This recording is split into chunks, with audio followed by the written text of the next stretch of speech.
Hallelujah. യേശുവേ സ്തോത്രം, യേശുവേ നന്ദി. വിശുദ്ധ മർക്കോസിന്റെ സുവിശേഷം 9-ാം അധ്യായം 23-ാം തിരുലിഖിതം. കഴിയുമെങ്കിലെന്നോ വിശ്വസിക്കുന്നവന് എല്ലാ കാര്യങ്ങളും കഴിയും എന്നരുളി ചെയ്ത യേശുക്രിസ്തുവിൻ്റെ അത്ഭുത നാമത്തിൽ നിങ്ങൾക്കേവർക്കും കൃപയും സമാധാനവും. Price the Lord. ഇന്ന് നാം ചിന്തിക്കുന്നത് ദൈവവചനത്തിന് പുറം തിരിയരുത് എന്നതിനെ കുറിച്ചാണ്. യെശയ്യാ പ്രവചനത്തിൽ 50-ാം അധ്യായത്തിൽ 2-ാമത്തെ തിരുലിഖിതം. എന്തേ ഞാൻ വിളിച്ചപ്പോൾ ആരും വിളി കേട്ടില്ല, ഞാൻ വന്നപ്പോൾ എന്തേ അവിടെ ആരും ഉണ്ടായിരുന്നില്ല. പ്രിയപ്പെട്ട ദൈവമക്കളെ, ദൈവമായ കർത്താവ് തൻ്റെ വചനത്തെ അയക്കുമ്പോൾ ഞാനും നിങ്ങളും അത് കേൾക്കണമെന്നുള്ളത് സ്വർഗത്തിൻ്റെ ആഗ്രഹമാണ്. വചനം കേൾക്കുമ്പോൾ വലിയ അത്ഭുതങ്ങൾ സ്വർഗത്തിൻ്റെ ശക്തിയാൽ സംഭവിക്കും. ഇതാ ഒരു ഉദാഹരണം നിങ്ങളുടെ ശ്രദ്ധയിലേക്ക് ഞാൻ കൊണ്ടുവരികയാണ്. പാലക്കാട് ടൗണിൽ നിന്ന് ഒരു ചേടത്തി സാക്ഷ്യപ്പെടുത്തുകയാണ്. എനിക്ക് വർഷങ്ങളായി എൻ്റെ കുടുംബത്തിലുള്ള മറ്റുള്ളവരുടെ കൂടെ ഒരുമിച്ചിരുന്ന് ജപമാല ചൊല്ലുവാൻ സാധിക്കുമായിരുന്നില്ല. അവരോട് വെറുപ്പും അകൽച്ചയും ഭിന്നതയും എന്നെ അലട്ടിയിരുന്നു. സഗിയോൻ ധ്യാന കേന്ദ്രത്തിലെ അഭിഷേകാഗ്നി വചന ശുശ്രൂഷ TV ചാനലിലൂടെ കണ്ടുകൊണ്ടിരുന്നപ്പോൾ ഭിന്നിച്ചിരിക്കുന്നവരിൽ നിന്ന് ഭിന്നത ദുരാത്മാക്കൾ വിട്ടുപോകട്ടെ എന്ന് അച്ഛൻ പ്രാർത്ഥിക്കുന്ന സമയത്ത് എൻ്റെ ശരീരത്തിൽ നിന്ന് ഒരു അന്ധകാരം വിട്ടൊഴിഞ്ഞു പോയി. അന്ന് തൊട്ട് മുട്ടുമേൽ നിന്ന് കുടുംബാംഗങ്ങളുടെ കൂടെ എല്ലാവരോടും ചേർന്ന് ഒരുമിച്ചിരുന്ന് ജപമാല ചൊല്ലാൻ എനിക്ക് കൃപ കിട്ടി. ഇത് സംഭവിച്ചിട്ട് 2 വർഷമായി. 2 വർഷത്തോളമായി ഞങ്ങൾ ഇപ്പോൾ ഒരുമിച്ചാണ് എല്ലാവരും കൂടെ ജപമാല ചൊല്ലി സന്ധ്യാപ്രാർത്ഥന ചൊല്ലി കാഴ്ചവെക്കുന്നത്. ഹല്ലേലൂയ. വർഷങ്ങളായി ഉണ്ടായിരുന്ന ആ വെറുപ്പിൻ്റെ കെട്ട് വിടുതൽ പ്രാർത്ഥനയുടെ സമയത്ത് അഴിഞ്ഞ് വിട്ടുമാറിപ്പോയി. Praise the lord. ഹല്ലേലൂയ. ഈ നിമിഷങ്ങളിൽ എഴുന്നേറ്റ് നമുക്ക് പ്രാർത്ഥിക്കാം. ഓ ദൈവമേ, ഈ സമൂഹത്തിൽ ഇപ്പോൾ ഭിന്നതയോടും വളരെ വെറുപ്പോടും പിണക്കത്തോടും കൂടെ ഒരുമിച്ചൊന്ന് ഇരിക്കാൻ പോലും പറ്റാത്ത വിധം മനസ്സുകൊണ്ട് അകന്നു കഴിയുന്ന ഓരോ കുടുംബങ്ങളിലേക്കും യേശുവിന്റെ നാമത്തിന്റെ ശക്തി വ്യാപരിക്കട്ടെ. കാലങ്ങളായുള്ള വൈരാഗ്യങ്ങൾ, കാലങ്ങളായുള്ള പിണക്കങ്ങൾ, ക്ഷമിക്കാൻ പറ്റാത്ത അവസ്ഥകൾ, ഭിന്നിപ്പുകൾ യേശുനാമത്തിൽ വിട്ടുമാറി പോകട്ടെ. Hallelujah, hallelujah. യേശുവേ ആരാധന, യേശുവേ ആരാധന. Hallelujah, hallelujah. അഭിഷേക ശക്തി നിറയട്ടെ, പരിശുദ്ധാത്മ ശക്തി നിറയട്ടെ, സ്നേഹത്തിന്റെ ശക്തി നിറയട്ടെ, വചനത്തിന്റെ ശക്തി നിറയട്ടെ, സൗഖ്യത്തിന്റെ ശക്തി നിറയട്ടെ, രോഗങ്ങൾ മാറട്ടെ, കൃപാവര ശക്തി നിറയട്ടെ, സമാധാനത്തിന്റെ ശക്തി നിറയട്ടെ. Hallelujah, hallelujah. യേശുവേ ആരാധന, ആരാധന. യേശുവേ സ്തോത്രം, യേശുവേ നന്ദി, യേശുവേ സ്തോത്രം, യേശുവേ ആരാധന. Price the lord. ഹല്ലേലൂയ. യെശയ്യായുടെ പുസ്തകം 50-ാം അധ്യായത്തിലെ 2-ാമത്തെ തിരുലിഖിതം. ഞാൻ വിളിച്ചപ്പോൾ അവിടെ ആരുമില്ലായിരുന്നത് എന്തുകൊണ്ട്? ഞാൻ വിളിച്ചപ്പോൾ എന്തേ ആരും വിളി കേട്ടില്ല? ദൈവത്തിൻ്റെ ഒരു വേദനയാണ്. പ്രിയപ്പെട്ട സഹോദരങ്ങളെ, ഇന്ന് ഒരുപാട് വ്യക്തികൾക്ക് ദൈവവചനം ഒരു തമാശക്കളിയാണ്. ഇഷ്ടമുണ്ടെങ്കിൽ പോകും, ഇഷ്ടമില്ലെങ്കിൽ പോയല്ല. മനസ്സുണ്ടെങ്കിൽ കേൾക്കും, മനസ്സില്ലെങ്കിൽ കേൾക്കില്ല. ഇടവകയിൽ വാർഷിക ധ്യാനം വരുമ്പോഴാണെങ്കിലും, ഞായറാഴ്ച ദേവാലയത്തിൽ പോയി ആ വിശുദ്ധ കൂദാശകളിൽ പങ്കുചേരുമ്പോഴാണെങ്കിലും, സന്ധ്യയ്ക്ക് വചനം കേൾക്കുന്ന സമയത്താണെങ്കിലും, കുടുംബം ഒന്നിച്ച് ദൈവത്തെ ആരാധിക്കുമ്പോഴാണെങ്കിലും, ആത്മീയ കാര്യങ്ങളോട്, ദൈവവചനത്തോട് ഗൗരവമില്ലാതെ കുട്ടിക്കളി മനോഭാവം പുലർത്തുന്ന ചില ആളുകൾ നമ്മുടെ ഇടയിലുണ്ട് എന്നുള്ളത് സത്യമാണ്. ഒരു ദിവസം ഒരു ചേട്ടൻ പറയാണ്, ഈ അച്ഛൻ പറഞ്ഞ പോലെ എല്ലാം അങ്ങ് കേട്ടുകൊണ്ടിരുന്ന കാര്യം നടക്കുമോ? 50% നമ്മൾ നമ്മുടെ കാര്യം നോക്കണ്ടേ, താൻ പാതി ദൈവം പാതി എന്നിട്ട് പറഞ്ഞ് ഇടവക വാർഷിക ധ്യാനം നടക്കുമ്പോൾ, ഞായറാഴ്ച പള്ളിയിൽ ശുശ്രൂഷകൾ നടക്കുമ്പോൾ മൂപ്പരുടെ വഴിക്ക് പോവുക. അങ്ങനെ ഒരു സ്വഭാവമാണ് എൻ്റെയും നിങ്ങളുടെയും സ്വഭാവം മനസ്സിലിരിക്കുന്നതെങ്കിൽ ആ വ്യക്തികളെ കുറിച്ച് ബൈബിൾ എന്താണ് പഠിപ്പിക്കുന്നത് എന്ന് ഈ മണിക്കൂറിൽ ഞാൻ നിങ്ങൾ മനസ്സിലാക്കണമെന്ന് ദൈവത്തിൻ്റെ പരിശുദ്ധാത്മാവ് ആഗ്രഹിക്കുന്നു. ഇതിനെക്കുറിച്ച് യേശു ക്രിസ്തു ദൈവപുത്രൻ സ്വർഗത്തിന്റെ ഇഷ്ടം വെളിപ്പെടുത്തി തന്നിരിക്കുന്നത് വിശുദ്ധ മത്തായിയുടെ സുവിശേഷത്തിൽ 22-ാമത്തെ അധ്യായത്തിൽ 1 മുതലുള്ള വാക്യങ്ങളിൽ നമുക്ക് വായിക്കാൻ സാധിക്കും. ദൈവപുത്രനായ യേശു ക്രിസ്തു ഈ കാര്യത്തെക്കുറിച്ച് പഠിപ്പിക്കുകയാണ്. ഇതാ ഒരു രാജാവ് ഒരു വലിയ വിരുന്നൊരുക്കി, തൻ്റെ പുത്രന് വേണ്ടി ഒരു വലിയ വിരുന്നൊരുക്കി, വിവാഹ വിരുന്ന്. എന്നിട്ട് അനേകം വ്യക്തികളെ ക്ഷണിച്ചിട്ട് വിരുന്നെല്ലാം തയ്യാറാക്കി, പന്തലെല്ലാം ഒരുക്കി, മേശയെല്ലാം ഇട്ട്, സാധനങ്ങളെല്ലാം റെഡിയാക്കി കഴിഞ്ഞ് നോക്കിയിട്ടും ക്ഷണപത്രം കൊടുത്ത് ക്ഷണിക്കപ്പെട്ടവർ പലരും വന്നിട്ടില്ല. സീറ്റുകൾ വേക്കൻ്റായി കിടക്കുന്നു. ഉടനെ ദൂതന്മാരെ വിളിച്ച് വേഗം ചെല്ലു, സമയമായി, ക്ഷണിക്കപ്പെട്ടവർ വരാൻ പറ, അറിയിച്ച്. എന്നിട്ടും അവർ വന്നില്ല. അവന്മാരെന്ത് പറഞ്ഞ് ബൈബിളിൽ രേഖപ്പെടുത്തുകയാണ്. ഒരുവൻ പറഞ്ഞ് എനിക്ക് 2 കാളകളുണ്ട്, അതിനെ നോക്കാൻ പോകണം. വേറൊരു പറഞ്ഞ് ഞാൻ കല്യാണം കഴിച്ചിരിക്കാൻ അത്യാവശ്യം ഒഴിച്ചുകൂടാനാവാത്ത വളരെ അർജൻറ്റായ പല വിഷയങ്ങൾ നിമിത്തം അവർ ബന്ധിക്കപ്പെട്ട് കിടക്കുക. അവർ ഉഴപ്പന്മാരോ അവർ മനഃപൂർവ്വം ഞാൻ വരില്ലെന്ന് പറഞ്ഞവരോ ഒന്നും അല്ല. അവർ വളരെ ഒഴിച്ചുകൂടാനാവാത്ത റീസണബിളായുള്ള ചില തടസ്സങ്ങൾ ഇരുന്നവരായതുകൊണ്ട് അവർ പറ്റില്ല അവർ പറഞ്ഞു. പ്രിയപ്പെട്ട സഹോദരങ്ങളെ, യജമാനൻ പറഞ്ഞു, എൻ്റെ മക്കളെ, ഇതാ വിരുന്നെല്ലാം റെഡിയായി, സീറ്റുകളിൽ പലതും വേക്കൻ്റായി കിടക്കുന്നു. നിങ്ങളൊരു കാര്യം ചെയ്യൂ, പൊതുനിരത്തുകളിലും ഊടുവഴികളിലും ഗ്രാമങ്ങളിലും ചെന്ന് കാണുന്നവരെല്ലാം വിരുന്നിന് ക്ഷണിച്ച് എൻ്റെ വിരുന്നുശാല നിറയ്ക്കുക.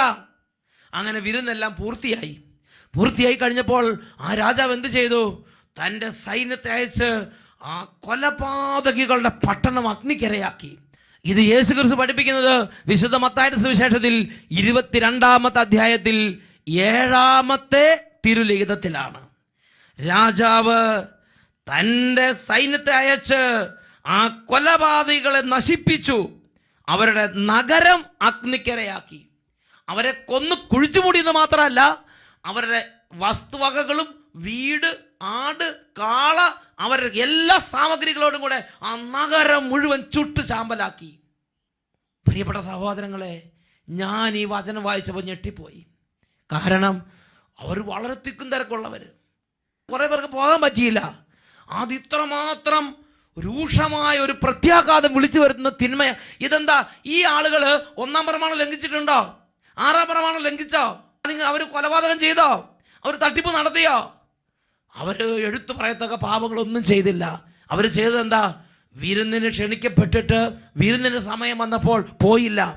ഇടവകയിൽ വാർഷിക ധ്യാനം ഒരുക്കിയിട്ട് വാർഷിക ധ്യാന ദിവസം വരുമ്പോൾ എനിക്ക് കച്ചവടമുണ്ട്, എനിക്ക് അവിടെ എസ്റ്റേറ്റ് ഉണ്ട്, എനിക്ക് ഇവിടെ ബിസിനസ് ഉണ്ട്, എനിക്ക് നാട്ടിൽ പോകണം, എനിക്ക് കല്യാണമുണ്ട്, ആ ഒഴിവ് കഴിഞ്ഞ് ഈ ഒഴിവ് പറഞ്ഞ് ഞാനും നിങ്ങളും മാറുമ്പോൾ എൻ്റെയും നിങ്ങളുടെയും നമ്മുടെ പ്രവർത്തന മേഖലകളുടെ മേലും ജീവിതത്തിൻ്റെ മേലും ശക്തമായൊരു നാശത്തിൻ്റെ ആധിപത്യത്തെ ഞാനും നിങ്ങളും വിളിച്ചു വരുത്തുകയാണ് ചെയ്യുന്നത്.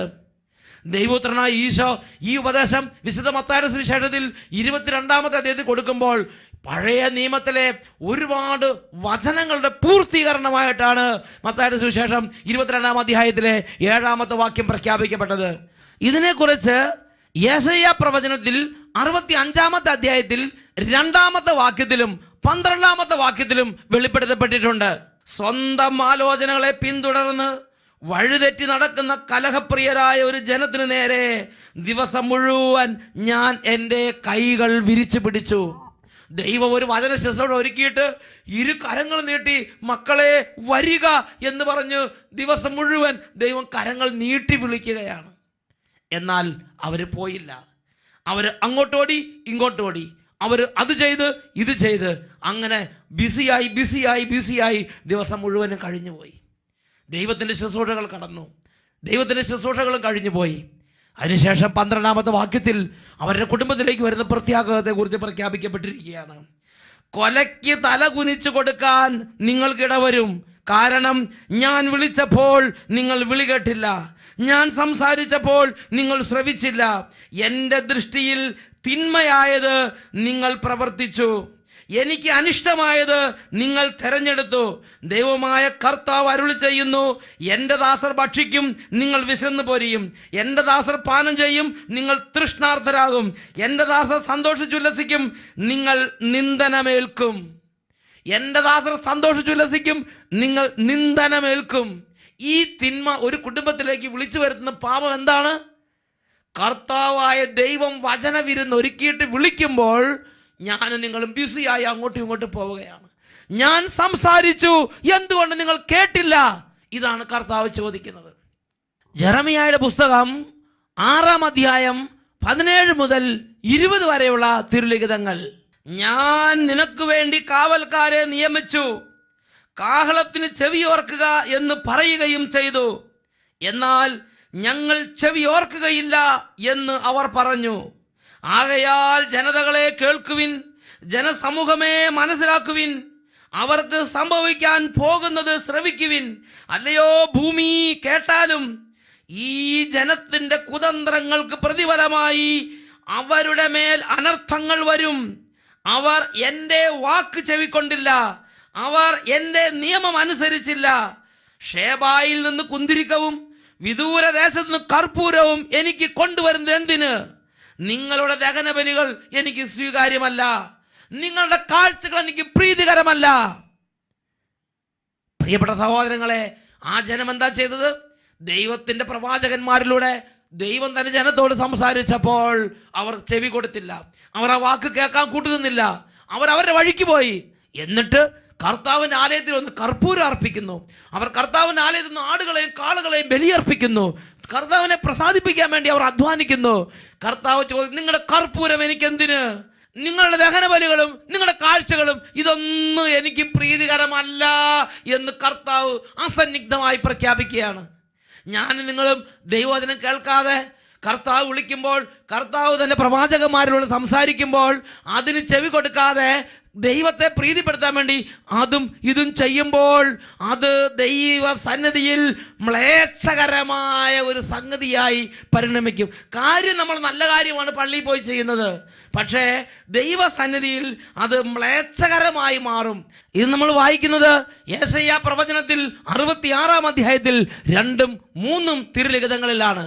വചനം പഠിപ്പിക്കുകയാണ്, ആത്മാവിൽ എളിമയും അനുതാപവും ഉണ്ടായിരിക്കുകയും എൻ്റെ വചനങ്ങൾ ശ്രവിക്കുമ്പോൾ വിറയ്ക്കുകയും ചെയ്യുന്നവനെയാണ് ഞാൻ കടാക്ഷിക്കുന്നത്. ആത്മാവിൽ എളിമയും അനുതാപവും ഇല്ലാതെ, കർത്താവ് വിളിക്കുമ്പോൾ വിളി കേൾക്കാതെ, വചനം തരുമ്പോൾ വചനം കേൾക്കാതെ തന്നിഷ്ടത്തിന് നടന്നിട്ട് പിന്നെ ബലിയർപ്പിച്ചാൽ അവനെക്കുറിച്ച് ബൈബിൾ പഠിപ്പിക്കുകയാണ്, കാളയെ കൊല്ലുന്നവൻ മനുഷ്യനെ കൊല്ലുന്നത് പോലെയും, ആടിനെ ബലിയർപ്പിക്കുന്നവൻ പട്ടിയുടെ കഴുത്തൊടിക്കുന്നവനെ പോലെയും, ധാന്യബലി അർപ്പിക്കുന്നവൻ പന്നിയുടെ രക്തം കാഴ്ചവെക്കുന്നവനെ പോലെയും, അനുസ്മരണ ബലിയായി ധൂപം അർപ്പിക്കുന്നവൻ വിഗ്രഹത്തെ വണങ്ങുന്നവനെ പോലെയുമാകുന്നു. അവർ സ്വന്തം പാതകളിലൂടെ നടന്നിട്ട് ദൈവത്തെ പ്രസാദിപ്പിക്കാൻ വേണ്ടി അവർ അതും ഇതും കാട്ടിക്കൂട്ടുകയാണ്. ധൂപബലി അർപ്പിക്കുന്നവർ വിഗ്രഹത്തെ വണങ്ങുന്നത് പോലെ. നോക്കുക, ദൈവസന്നിധി ചെന്ന് ഏറ്റവും പരിശുദ്ധമായ ഒരു കാര്യം ചെയ്യുമ്പോൾ കർത്താവ് പറയാണ്, നീ പന്നിയുടെ രക്തം അർപ്പിക്കുന്നത് പോലെ മ്ലേച്ഛനാണ്. കാരണം എന്താ? ദൈവവചനം കേൾക്കാനും ആത്മാവിലൊരു എളിമ അനുതാപത്തോടെ ദൈവസന്നിധിയിൽ ദൈവവചനം കേൾക്കാൻ വേണ്ടി ഒന്ന് എളിമപ്പെട്ടില്ല. കർത്താവ് വിളിച്ചപ്പോൾ അവിടേക്ക് ചെന്നില്ല, കർത്താവ് കൈകൾ നീട്ടിയപ്പോൾ അങ്ങോട്ട് അടുത്തേക്ക് പോയില്ല, പ്രവാചകന്മാരെ അയച്ചപ്പോൾ ആ കാഹളത്തിന് ചെവി കൊടുത്തില്ല. പ്രിയപ്പെട്ട സഹോദരങ്ങളെ, ഞാനും നിങ്ങളും ദൈവമായ കർത്താവ് ഒരുക്കുന്ന വചന ശുശ്രൂഷയോട് പുറംതിരിഞ്ഞു നിൽക്കുമ്പോൾ കൊലയ്ക്ക് കൊല്ലാൻ കൊണ്ടുപോകുന്ന ആടിനെ പോലെ കൊലയ്ക്ക് വേണ്ടി കഴുത്ത് ചരിച്ച് നിൽക്കേണ്ടി വരും എന്ന് തന്നെ ദൈവത്തിന്റെ വചനം മുന്നറിയിപ്പ് തരുന്നുണ്ട്. ഹല്ലേലൂയ. ഈ നിമിഷങ്ങളിൽ എഴുന്നേറ്റ് നിന്ന് നമുക്ക് പ്രാർത്ഥിക്കാം. ഓ ദൈവമേ, ജീവിക്കുന്ന ദൈവത്തിൻ്റെ സർവശക്തമായ വചനത്തിൻ്റെ മുമ്പിൽ തമാശ കളിക്കുക, അതിനെ നിസാരവൽക്കരിക്കുക, തന്നിഷ്ടം പോലെ അതിനോട് പെരുമാറുക. കർത്താവിൻ്റെ പ്രവാചകന്മാർ കാഹളം മുഴക്കുമ്പോൾ, കർത്താവ് തന്നെ ദൂതന്മാരെ അയച്ച് ദേശത്ത് രാജ്യത്തിന്റെ സുവിശേഷം പ്രസംഗിക്കുമ്പോൾ അതും ഇതും ചിന്തിച്ച് അങ്ങോട്ടോടി ഇങ്ങോട്ടോടി ഞാനതിൽ പോകാതിരിക്കുക. ഓ ദൈവമേ, ദൈവവചനത്തിന് പുറം തിരിഞ്ഞു നിൽക്കുന്ന ആ ഒരു വലിയ തിന്മയിൽ ഞങ്ങളും ഞങ്ങളുടെ കുടുംബം അകപ്പെടാതിരിക്കാൻ ഞങ്ങളുടെ കുടുംബത്തിന് സംരക്ഷണം നൽകണമേ. എല്ലാവരും കരങ്ങൾ ഉയർത്തി സ്തുതിക്കട്ടെ. Hallelujah, hallelujah.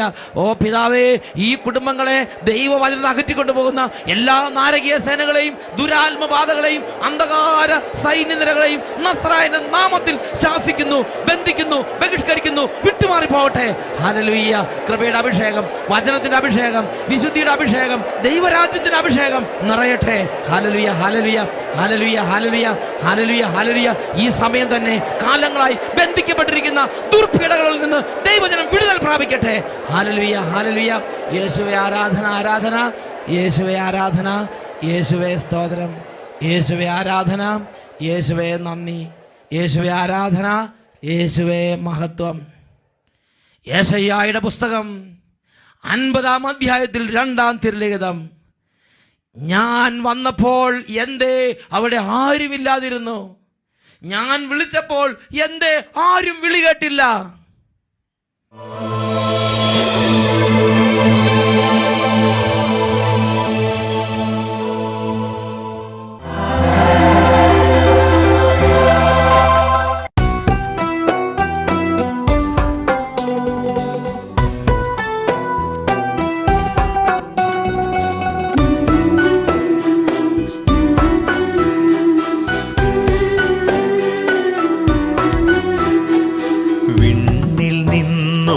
മണ്ണിലെത്തിയ ഭോജ്യമേ, സ്നേഹത്തിൻ ദിവ്യകാരുണ്യമേ,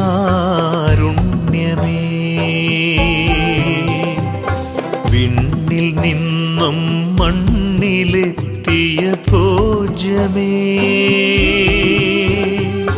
സ്നേഹത്തിൻ ദിവ്യകാരുണ്യമേ,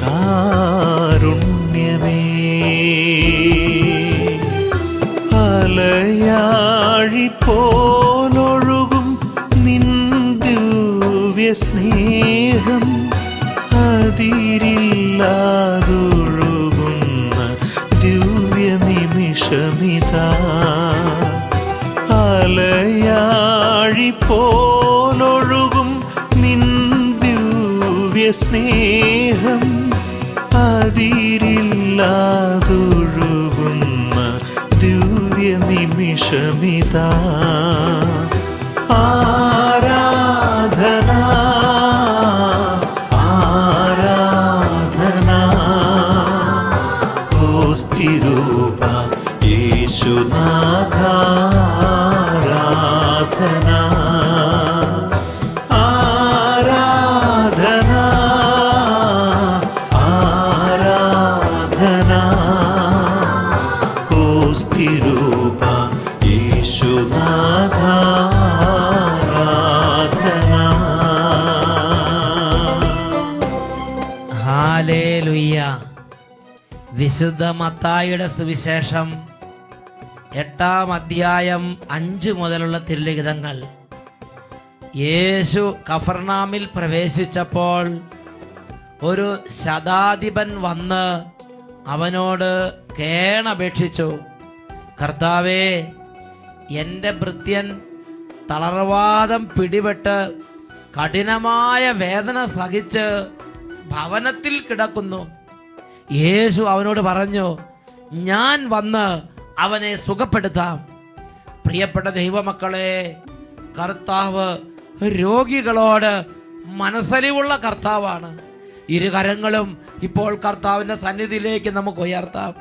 കഴിഞ്ഞ കാലങ്ങളിൽ പല സാഹചര്യങ്ങളിൽ കർത്താവിനെ വേദനിപ്പിച്ചിട്ടുണ്ട്. ഒരുപാട് സാഹചര്യങ്ങളിൽ പരിശുദ്ധാത്മാവിനെ ദുഃഖിപ്പിച്ചിട്ടുണ്ട്. ചിലപ്പോഴെല്ലാം ദൈവത്തിൻ്റെ വചനത്തിന് പുറംതിരിഞ്ഞിട്ടുണ്ട്. ഓരോ കാര്യങ്ങളെ ഓർത്ത് കണ്ണുനീരൊഴുക്കി അപ്പാ, പിതാവേ എന്ന് പറഞ്ഞ് നിലവിളിക്കുമെങ്കിൽ, യേശുവേ എന്ന് പറഞ്ഞ് പൊട്ടിക്കരയുമെങ്കിൽ ഈ നിമിഷം അത്ഭുതമുണ്ട്, ഈ നിമിഷം സൗഖ്യമുണ്ട്. ദൈവമക്കൾ ഒന്നിച്ച് പ്രാർത്ഥിക്കട്ടെ. Hallelujah, hallelujah. ഓ യേശുവേ, അങ്ങയുടെ നാമത്തിൻ്റെ മഹത്വത്തിന് വേണ്ടി ഇപ്പോൾ രോഗികൾ സൗഖ്യം പ്രാപിക്കട്ടെ. എത്രയോ കാലങ്ങളായി ചികിത്സിച്ച് മടുത്തു. എത്രയോ ട്രീറ്റ്മെൻറ്റുകൾക്ക് പോയി, എത്രയോ ആശുപത്രികൾ കയറി ഇറങ്ങി, എന്നിട്ടും സൗഖ്യം കിട്ടാതെ കണ്ണുനീരിൽ കുതിർന്ന ഈ രോഗികളെ ഇപ്പോൾ സ്പർശിക്കണമേ. Hallelujah, hallelujah. കർത്താവേ, കൈക്കുഞ്ഞുങ്ങളെയും ഗർഭ ശിശുക്കളെയും അനുഗ്രഹിക്കണമേ. എത്രമാത്രം നോക്കിയിട്ടും എത്രമാത്രം അധ്വാനിച്ചിട്ടും മേൽഗതി കിട്ടാത്ത, പഠിച്ചു വരാൻ പറ്റാത്ത വിദ്യാർത്ഥിയുടെ ബുദ്ധിയെ സ്പർശിക്കണമേ. ബുദ്ധി മേഖലകളിൽ വിദ്യാഭ്യാസ മണ്ഡലങ്ങളുള്ള എല്ലാ ബന്ധനങ്ങളും യേശുവേ ഇപ്പോൾ എടുത്തു മാറ്റണമേ. Hallelujah, hallelujah. ഓരോരുത്തരും കരഞ്ഞ് പ്രാർത്ഥിക്കട്ടെ. ഓരോരുത്തരും കരഞ്ഞ് നിലവിളിക്കട്ടെ. Hallelujah, hallelujah. യേശുവേ ആരാധന, ആരാധന. യേശുവേ, യേശുവേ, യേശുവേ, യേശുവേ. ആരാധന, ആരാധന, ആരാധന. കോസ്തിരൂപ യേശുനാഥ ആരാധന.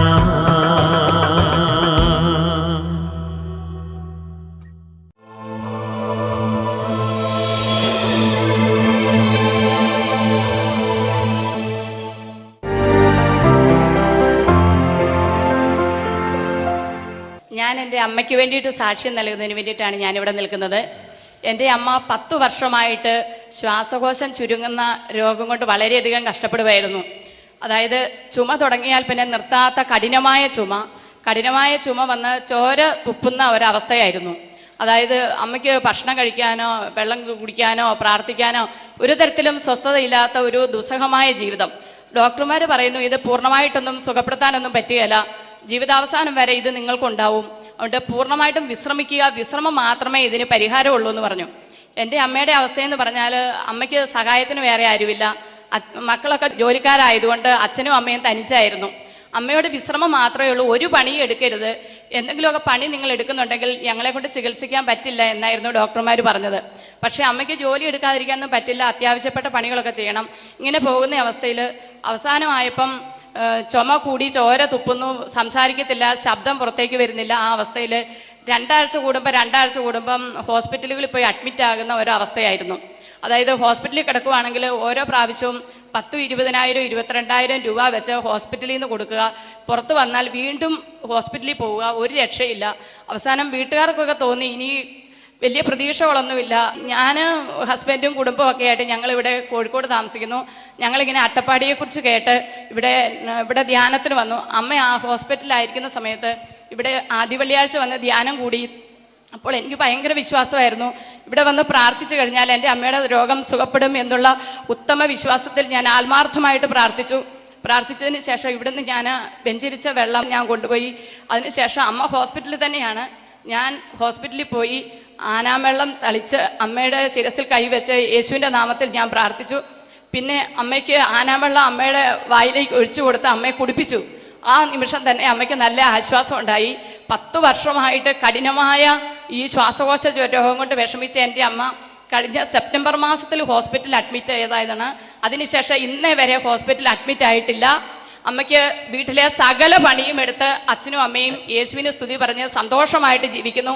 യേശുവിൻ്റെ നാമവും യേശുവിൻ്റെ വചനവും യേശുവിൻ്റെ രക്തവും യേശുവിൻ്റെ ആത്മാവിനെ നിവേശിപ്പിച്ച് വെഞ്ചിരിച്ച വെള്ളം ഇവിടെ നിന്ന് കൊണ്ടുപോയി വിശ്വാസത്തോടെ ആ ക്ഷീണിച്ചിരിക്കുന്ന അമ്മച്ചിയുടെ കയ്യിലങ്ങോട്ട് കൊടുത്ത് അമ്മച്ചി അതിലേശം ഉൾക്കൊണ്ട് വെഞ്ചരിച്ച ആനവെള്ളം അതോടുകൂടി ശരീരത്തിന്റെ ഓരോ കോശങ്ങളും പുതുജീവൻ പ്രാപിച്ച് ദൈവം ആരോഗ്യം പുനഃസ്ഥാപിച്ചു കൊടുത്ത് ഇന്ന് വീട്ടിലെ പണികളെല്ലാം ചെയ്യാൻ തക്കവണ്ണം ആരോഗ്യത്തോടെ എഴുന്നേറ്റ് അങ്ങോട്ടും ഇങ്ങോട്ടും ഓടി നടക്കും. കരങ്ങൾ ഉയർത്തിയടിച്ച് കർത്താവിനെ ആരാധിക്കാം.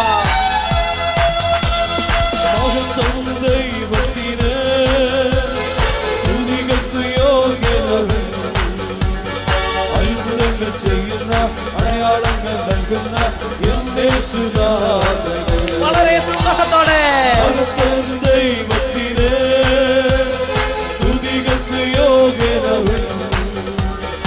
അത്ഭുതങ്ങൾ ചെയ്യുന്ന അടയാളങ്ങൾ നൽകുന്ന യേശുനാഥനേ.